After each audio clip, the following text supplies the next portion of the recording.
This may be why it takes me so long to get things accomplished. Let's see how close we end up now. Ooh, I like that.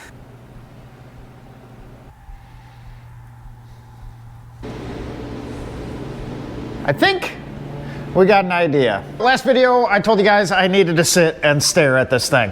Well, after about 3 days of staring, there's a plan brewing. Whether it's a good plan or not, we'll find out today. Welcome back to the Lost Cause Ranch. Today we are back on our little LR4 Ute project. And if you've been following along, you know this guy is a fiberglass cap. So we need to make sure we have that protected. And that is just what we're gonna do. We're gonna sort out our roll bar headache rack situation. I think we might even tackle some lower protection. We don't need that breaking either.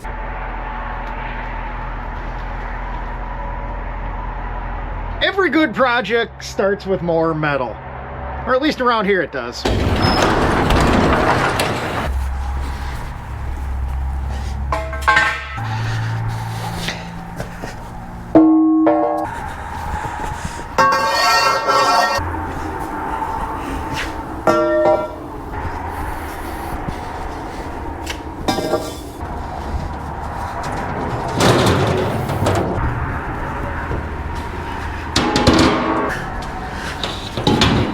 And I think this time around, we'll bring this guy over to this side of the shop. It's still just quite too cold to be walking back and forth. So before I sat and stared at this thing for a while, I went ahead and picked up the correct piece of channel to replace that temporary one we put in the last video on this.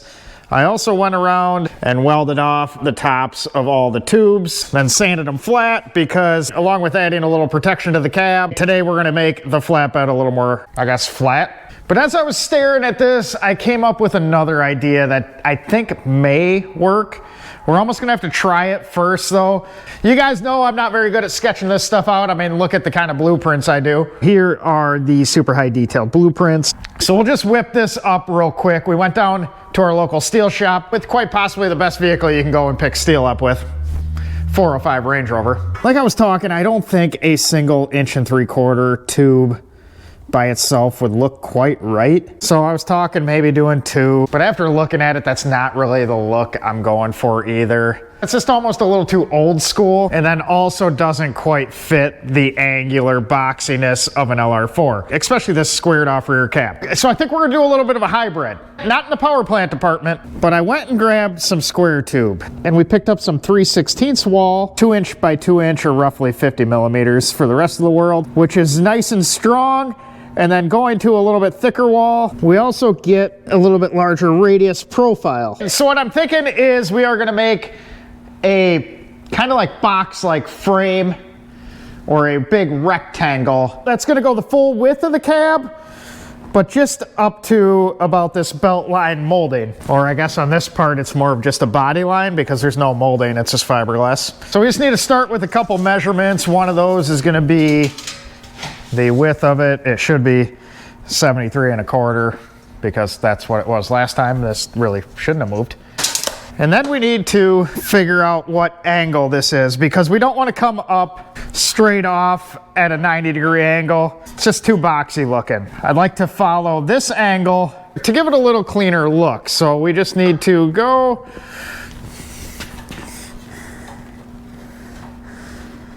grab another straight edge so we can help ourselves out here.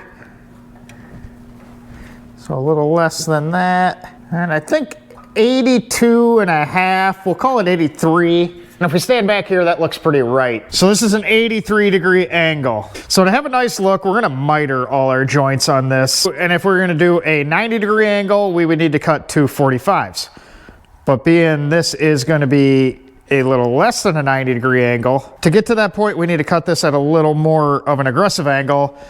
And we're gonna be at 47 1/2 degrees. You may notice the saw is in a little different configuration because to cut past 45 degrees, we have to swing to the opposite side that we normally do, which means we had to switch the clamp from this side to this side, but we got it set up for 47 1/2 degrees. We need to plug it in.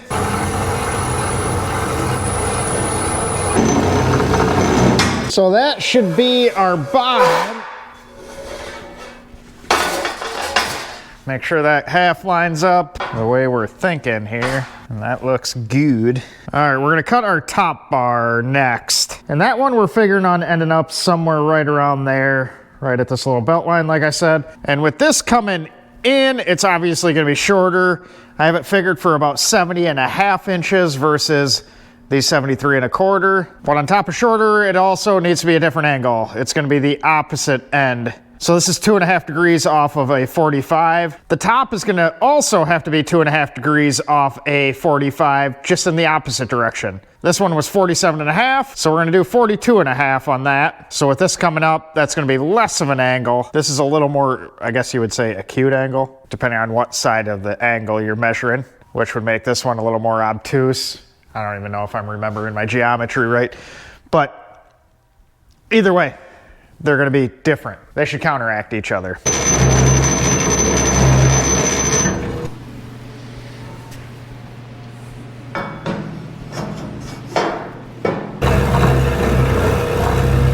So we got our bottom bar and our top bar cut. And if we measure that out, I think we'll go with about 11 inches for height. I have it roughly laid out here. So we just need to cut our side pieces. And I think Chet's gonna help with that. Our side pieces are actually gonna be pretty easy. We just need to match the top angle, bottom angle, and then if we're going 11 inches in height, we're gonna need to cut those side pieces at about 11 1/8. That extra 1/8 inch makes up for the angle in, so it's just a little longer to make it 11 inches tall. See if we're in the ballpark. And I think we're close. We'll get the other side cut and square everything up. Now we already have the correct angle cut on one end, but we have to recut it because I'm gonna keep the seam all on the same side. That way we can set the seam up against cab and you won't see it after it's powder coated. So same angle, just the opposite way. And we're down. Just broke the blade. That guy's been going for quite some time, so I can't be too upset about that. So pause for a brief intermission as we go run and grab another one. Let's see what we need. 64.5 inches. And we're back. I need to order a few more of these. I used to keep a spare on hand, but for some reason I didn't have one, and it is awful silly for me to waste 45 minutes to run in and get another. This may be why it takes me so long to get things accomplished. Huh. But boy, is a fresh blade nice.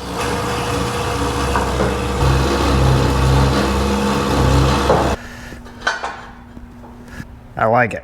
And here I apparently forgot to turn my microphone on, but we are throwing some welds on this guy, making sure everything's all flush and square with each other. Just kind of clamping some flat plates on the bottom so everything lines up. Buzz.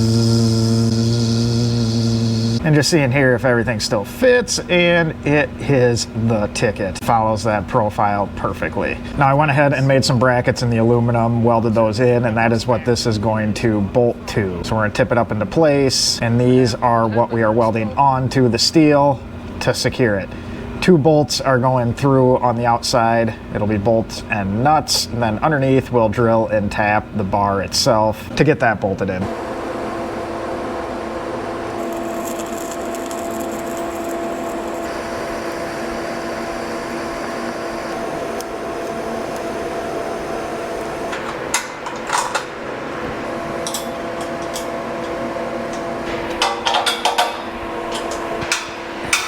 Now that that is in and not going anywhere, we can start working on the hoop itself. And I'm thinking we'll start that just a little bit in from this top, but it'll get welded right on there. Come off our square tube at an angle to follow the cab on how it dives in. Then have a bend there and have it slightly above the cab and come back over and down. So we just need to whip the bender out. It's over on the machine shop side. I'm gonna move it over here. It's gonna be much easier to tweak that and measure it when it's sitting right next to the LR4. Before we bring that over, we're just gonna go ahead and chop up all that metal that we just picked up. This should take care of most of the cutting for what we're doing today. We got our bender all set up over here. This is one of the first gen Rogue Fab benders. A little vertical jobby. I really like this thing in tighter spaces because the tube is gonna bend up towards the ceiling. Probably been a year and a half or better since I've used this. So there's gonna be a tiny bit of learning curve here. Good thing is we have 2 chunks of our 1 3/4 DOM tubing, so we got one we can mess up. But after we mess that one up, we're down to just one. We get 1 practice hoop. But who am I kidding? We're just gonna nail it on the first try, aren't we? Thing about bending is we just have to be good with our math and our offsets on where we measure from. Bending tube is a little bit of science and a lot of bit of art. We have a little degree indicator on the bender, but each tube usually has a different amount of spring back. So say you bend it to 90 degrees. When you let the tension off, it might just be 88 degrees, might be 86, might be 89. You don't know until you do it. And then on top of that, as we bend it, we're actually gonna be stretching the tube some. So this is gonna grow in length, which isn't a huge deal on this particular one because we just have 2 bends. So the way we're gonna handle this is we are gonna bend from the center out. So we'll mark center on the tube, bend one out, bend the other side out. And that way our stretch ends up on the leg side of the tube. It's just gonna be easier to lay out. And we'll just cut the waste off after we have it up there. So if we catch our tube, we are 126 inches, half of that, 63. It doesn't have to be dead nuts half because like I said, we're gonna cut the waste off. But we'll mark that all the way around the tube. And now that we got that, we need to figure out the angle that we need the bend to be. So we're gonna use 2 tools here. We're gonna use a straight edge, and I'm just gonna eyeball that roughly to what I think I want. And then from there,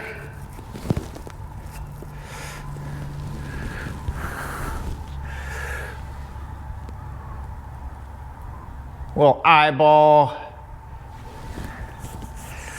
that. I think we'll call that good. That is about 105 degrees on there, which if we math that out is a 75-degree bend. So we'll need 2 75-degree bends. Then we're gonna hop up here and give us an overall measurement. So if we go outside of tube to outside of tube, we'll call it about 59 inches, maybe.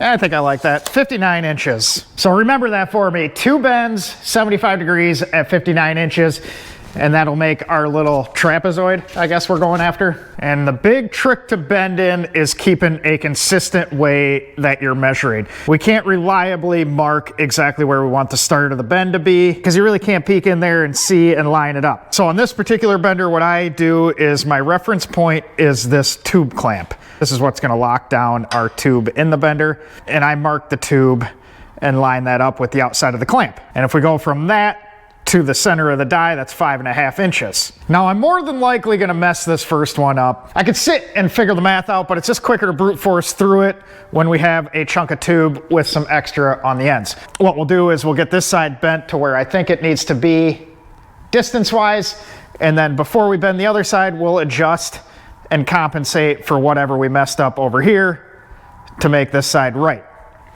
We'll end up with a lopsided leg, but like I said, the legs are getting cut off. So that don't matter. So we'll mark that out on both sides, just so we have a reference. Look at me, right lefty. So we need to do 5.5 in for our mark, but we need to then add an additional 1.75 inches to that, so 7.25 in. And I always make notes of what I'm measuring and what I did, so that way when I measure off of what we did, I have a reference to what we did so we can adjust it. You guys who bend tube all day are just laughing at me, but you guys know this is the things you have to go through to refresh your brain on what exactly is going on. This is another thing that's much easier if you have 2 people, but we'll make do. So we just butt that line up and then clamp that tube down and lock it into place. And I'll show you what my favorite part about this bender is versus like a JD squared horizontal one, the typical one you would see, in just a minute.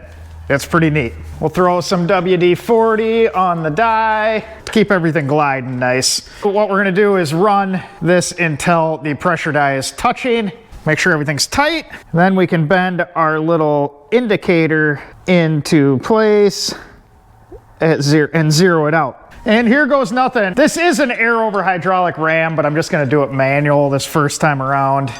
That way I can talk to you without having to hear all that racket. Having this on the drain grate is really secure, as you can see. We just hit 20. I wanted this on the table so it's easier to show you guys, but I think I might throw it down the floor. It's kind of annoying it bouncing around. Had it on a nice little cart at the old shop. I should build another. This is freaking ridiculous.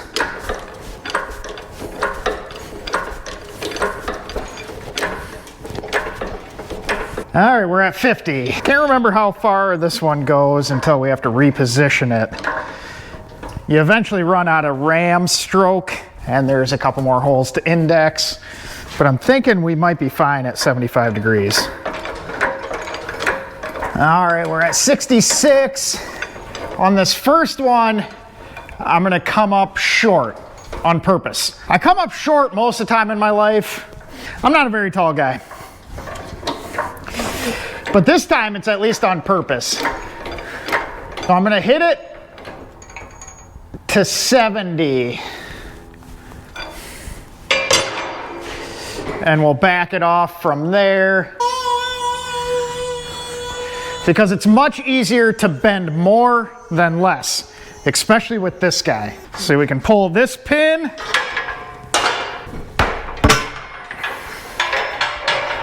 And this right here is why I like this bender. So this tube clamp can stay in place until we are happy with this bend. That way, if we need to bend more, the die will hit in the same exact spot as it did before because this didn't move. Unlike a JD squared with a follower and a die that stays with the bender, it's much harder to line up, and if you don't get it quite perfect, you can create a little kink in the bend. So we limit the chance of that happening on this one. I marked out center on the cab, so what I can do now is throw that up and roughly hold it in place and see if we're anywhere in the ballpark. From here, it looks close. We need a little more bend. That 75 that we measured is probably right. And that is perfectly fine because like I said, we can just load this guy right back in. And if we look off this, we had about 4 degrees of spring back because it's at 66 degrees, maybe 3 degrees. 3 degrees. So if we want 75, we'll probably have to actually hit 78. So I think that's what we'll shoot for this time around. I'm pretty confident that is where we need to be. We all know I've never been wrong before. 78. We'll try that. And I don't think we could have much shorter ceilings than 12 foot. It's just about there. Back the pressure off some.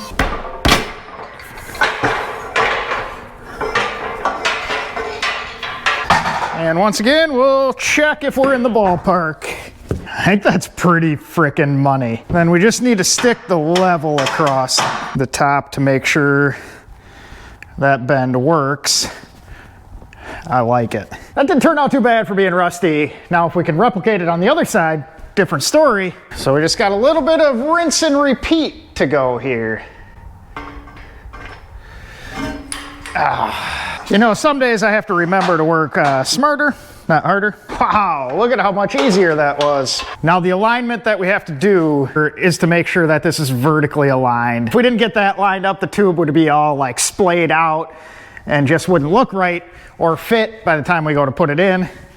So we'll just do a little bit of adjusting. I'm gonna eyeball this one because I don't really have it on a level surface. If you have it on a level surface, you can match the bender and this and everything, but we'll just eyeball it. This bend will be much quicker because we can just go right to 78 degrees because we know that's what we need. And 78. As long as we didn't botch anything up, this guy should be good, but you never know, so we'll leave that clamp in place. gracefully crawl back up here. Ugh. That looked athletic, didn't it? Try and not fall.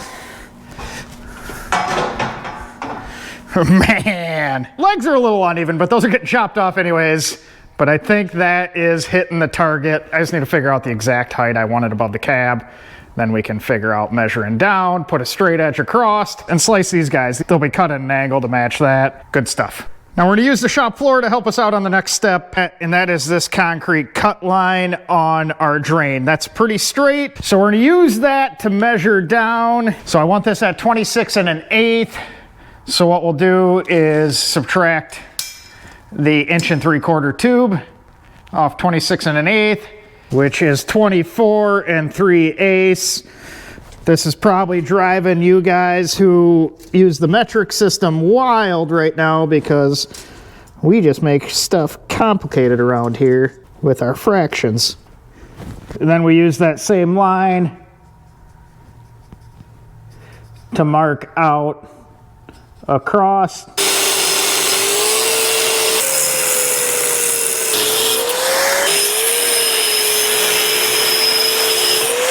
Let's see how close we end up now. Ooh, I like that. That looks the jam. And I think that just fits the lines of the cab nicely. We just got to center it out from side to side and get it tacked into place and take a little bit better look at how it fits all in there. But that's the look I was going for. And after getting it all centered up, you can see we lined up pretty close with our center mark. So we did some good educated guessing while bending that. Although others may just say lucky. I'm others. We got lucky. So we'll run a few tacks and then we'll tweak it from there.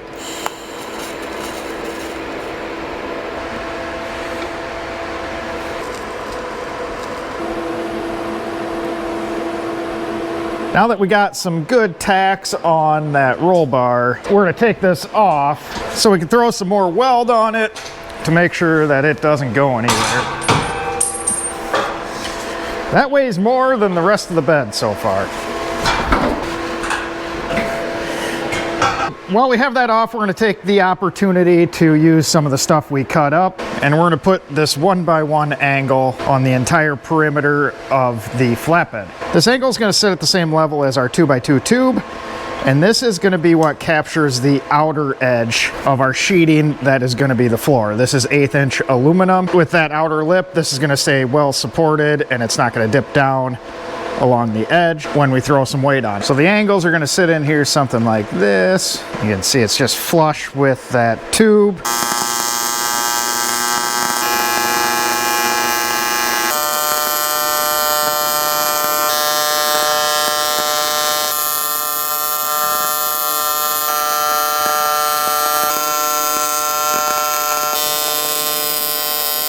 And before we cut the floor to size, we're also going to add a couple more supports in the center here as well.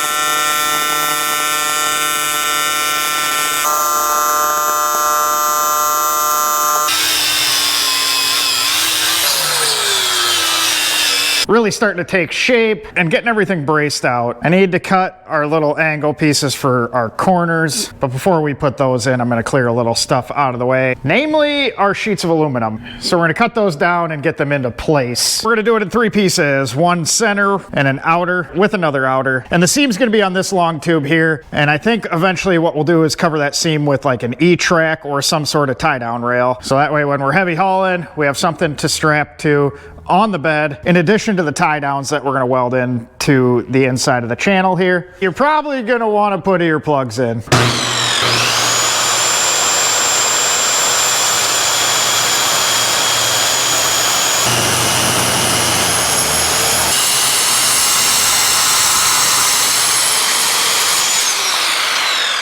It sure is loud doing that, but man, does it make a nice straight clean cut. Little pro tip on aluminum, I just run a plywood or laminate blade. This is like 140 teeth. You can see those are like tiny little teeth compared to like your rip cut blade. So a fresh one of these just does a great job, as long as it isn't crazy thick. We're gonna rip this one down into 3 sections. Obviously, our 2 sides, we gotta fill those in, but we're also gonna fill in the inside of that rectangle structure that we made up front for the headache rack.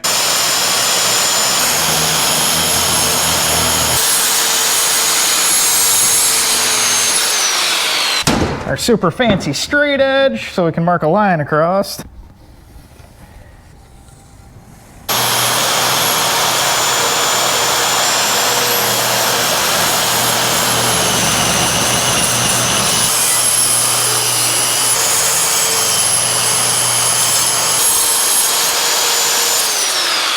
So right here, you'll see why I didn't put those angles in yet, because we can just lay our side piece over and trace it from the bottom so we can get the exact fit we need. See, I wasn't just being lazy. Normally you can assume why I don't do anything is because of laziness, but this was thought out.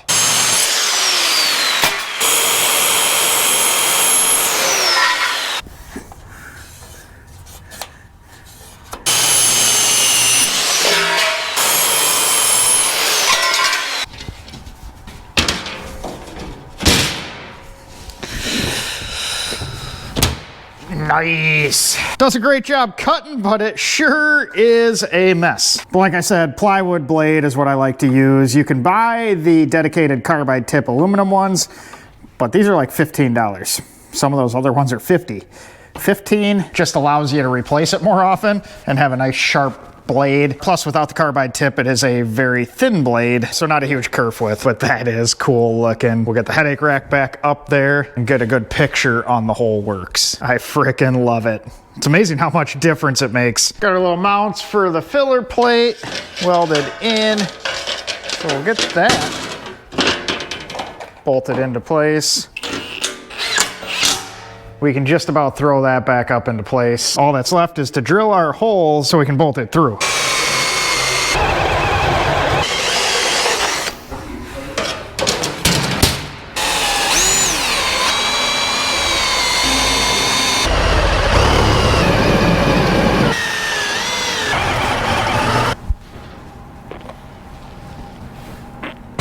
It's awfully nice to have a deck to stand on. And it's fairly sturdy even without that deck attached. So I'm pleased.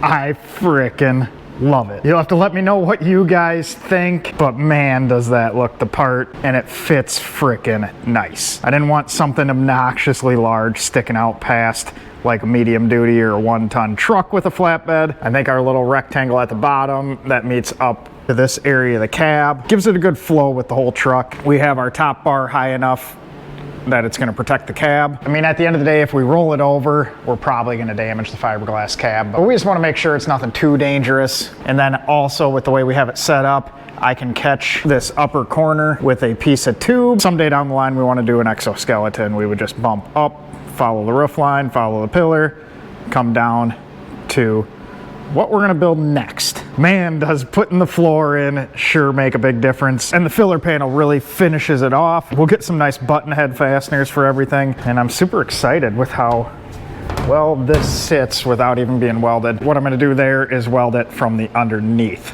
We're just gonna stitch weld it across. It's not gonna be fully welded, it doesn't have to be, but we'll just tie it in, lock it down, and it'll be nice and secure. I really wanna rip the laser film off. I suppose we'll leave it on, at least for now. I don't need to scratch everything up just yet. It's definitely gonna get scratched up while we use it, but it can look nice for now. Dang, that looks good. I mean, Land Rover could have done this.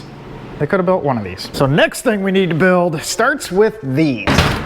We got a couple heavy chunks of steel angle iron. But before we start building anything else, we need to really clean up the mess I got going on here. Kind of looks like a bomb went off, mainly an aluminum bomb. So we're gonna get everything cleaned up. And you also may be hearing that in the background here and there. We're keeping an eye on the King of Hammers race today too as well. I'd say there's worse things to have as background noise. I have a feeling there's gonna be little aluminum bits floating around for quite some time now. But it's worth it. So what we have here is the start of our rock sliders. It may seem like I'm hopping around a little bit. I do have a load of ADHD when it comes to projects, so that would be good to assume that. But I'm hopping around for a reason. Instead of just finishing out the toolboxes and whatnot on our flatbed, you know, making the actual version of that one a little sturdier. Maybe out of aluminum. Instead of doing that at the moment, we're gonna build our protection for the lower part of the vehicle, our rock sliders. Because like I've been saying, this is fiberglass. If we dropped onto a rock, namely in this area, that would be a very bad deal. But the reason we're doing that right at this moment, instead of building that, is that rock slider is gonna locate and give us a reference point for the bottom of our toolbox. So our toolbox is gonna meet up to the rock slider. So before I build the toolbox, I just want to give us a nice reference point and make sure everything is going to fit and flow. There's a few companies out there that make a off-the-shelf rock slider, and as always, it would be much easier to just buy that, you know, something like Lucky 8, Terra Firma, a few other outfits, make one for the LR4. The only problem is we're missing the back half of the LR4. So those won't work. Good news is it shouldn't be too terrible to come up with something, as the LR4 has some threaded holes hidden behind some tape on the rocker. And via those holes, we're gonna mount our angle and start working off that, which also means after we get those mounted, we get to do a little more bending. Now this is gonna be a little cumbersome because of the size and how I have this all laid out, but we'll make do. We just gotta cut a little relief.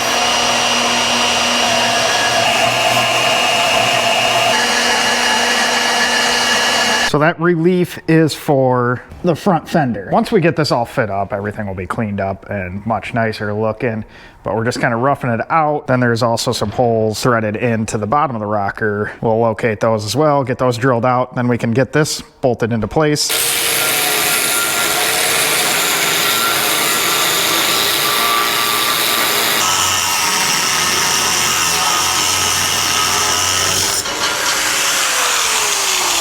If nothing else, it sure makes a good workbench.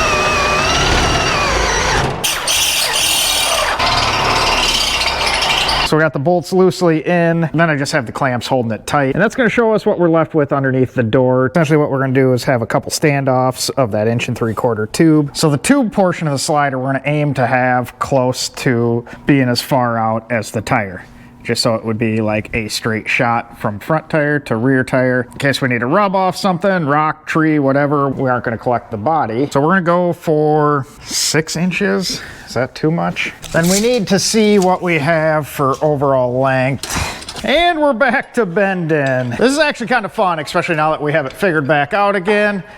It's just the first bend that is usually pretty stressful. This one's gonna be a little less. We're probably gonna go to about 45 degrees on each of these, just to give it a nice smooth transition. If we do wedge it up against a tree or a rock, it can kind of push itself off in between this and the tire. All right, we're at 35. We're just gonna go to 50 on this one. Count for a little spring back, and then just, it doesn't really matter as long as we match.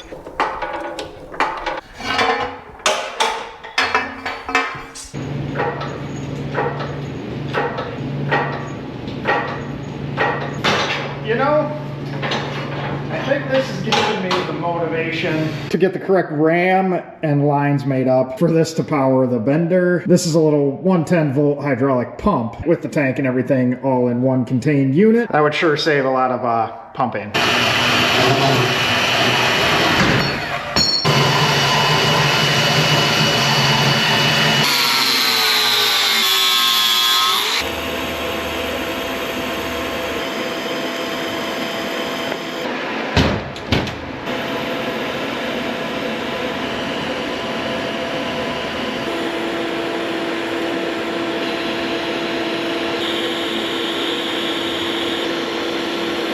And there we go. We quickly whipped up the start of our rock slider. We're gonna cap these guys off, and I think that's gonna be a good first project for the Torbach, our little CNC lathe. We'll make a cool little like rounded solid end cap. And then as you can see here, there's just a lot hanging out, not attached. Unlike a normal LR4, we just don't have the back half of it, you know, the part we cut off to attach our rock slider to. So I think I'm gonna have to get this guy in the air back on the hoist to fully finish out the rock slider. And we're gonna have to make something that attaches to either the frame or the body mount, but we'll see once we get under there what to do with that to strengthen the backside up.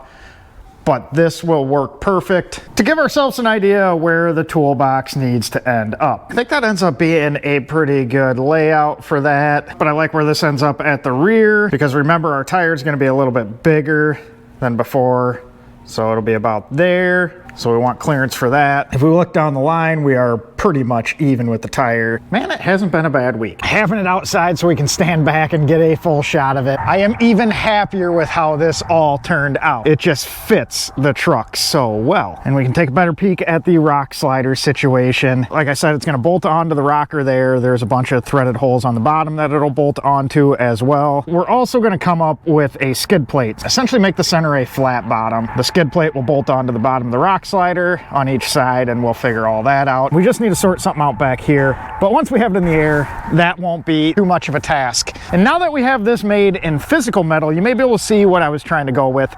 I think just a straight single 1 3/4 tube would just kind of look cheesy, but with our square tube kind of matching the profile of the hip on the body, or whatever you want to call this area, I think it gives it a little definition that it needs to just look proper. And that little rectangle section at the bottom is going to be nice and sturdy, and with the flat plate, we're going to be able to butt stuff that we load onto the flatbed up against the cab without damaging anything. When we used our tow rig to pull this out, flatbed did slip a little forward. It's not super bolted down, so this will have another like 1/4 inch of clearance, and we'll trim this to match the contour of the fiberglass cab. But you guys have to let me know what you think. It's kind of impressive how much better the flatbed looks with the floor in place. It really kind of fills everything out. The proportions of the entire LR4 went back to looking right. It did look mighty short before, but having some substance back here sure changed it. Man, I'm so excited. And even just tacked together with 2 bolts, those are pretty solid. Back on there too.